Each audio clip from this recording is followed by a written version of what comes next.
আসসালামু আলাইকুম। আজকে আমরা দেখব যে কিভাবে আমরা সার্জিক্যাল হ্যান্ড ওয়াশ নিব বা স্ক্রাবিং করব। প্রথমে আমাদেরকে এভাবে মাস্ক পরতে হবে, সার্জিক্যাল মাস্ক, এবং মাথায় ক্যাপ পরতে হবে। হ্যাঁ, এরপরে আমরা স্ক্রাবিং এরিয়া আসবো। এটা আমাদের স্ক্রাবিং এরিয়া। তো প্রথমে আমাদের হাতটাকে একটু ভিজিয়ে নিতে হবে। হ্যাঁ, তো আমি যদি হাতটাকে একটু ভিজিয়ে নিই,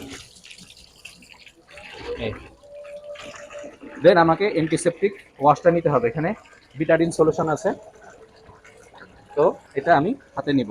যদিও এভাবে হাত দিয়ে চাপ দিয়ে নেওয়ার নিয়ম নেই, এটা নন টাচ টেকনিকে নেওয়াটা আইডিয়াল, বাট আমাদের এখানে সেই ফ্যাসিলিটিস নাই।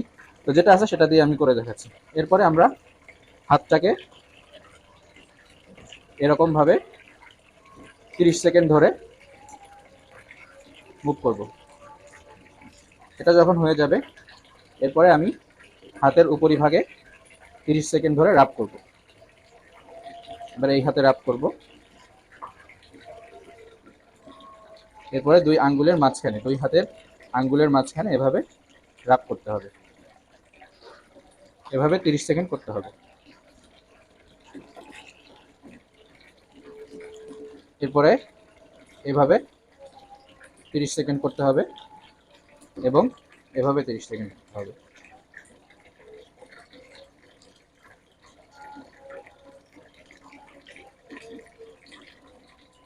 এরপরে এভাবে 30 সেকেন্ড করতে হবে, এভাবে। এরপরে এভাবে 30 সেকেন্ড করতে হবে।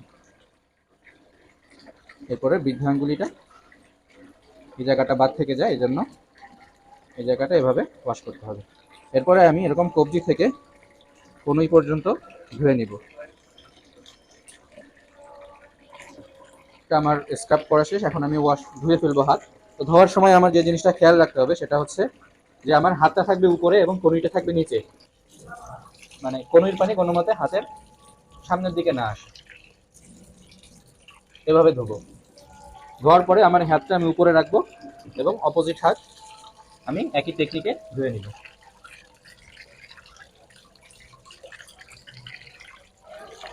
এটা ফার্স্ট ওয়াশ। এরপরে আমি সেম টেকনিকে আরেকবার ওয়াশ নিব। তবে এবার আর কনুই পর্যন্ত যাব না, এবার কবজি পর্যন্ত সেম টেকনিকে আমি ধুয়ে নিব।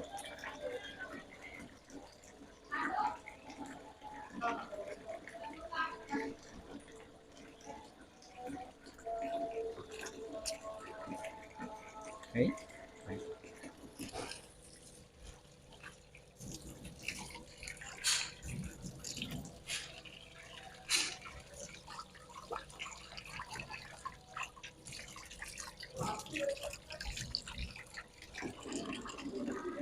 এবার ওয়াশ নেওয়া শেষে আমি কলটা এভাবে বন্ধ করে দিব এবং হাতটা আমার এভাবে থাকবে।